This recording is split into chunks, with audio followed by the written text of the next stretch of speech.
আল্লাহর প্রতিটা সৃষ্টি খুবই সুন্দর, আর ফুল ভালোবাসে না এমন মানুষ খুঁজে পাওয়াই মুশকিল।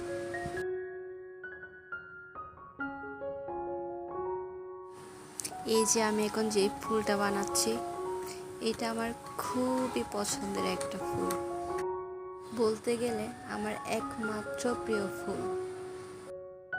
আপনার পছন্দের ফুলটি কি তা আমাকে কমেন্টে জানাতে পারেন। আর আমার টিউটোরিয়াল ভালো লাগলে লাইক কমেন্ট করতে ভুলবেন না। ধন্যবাদ।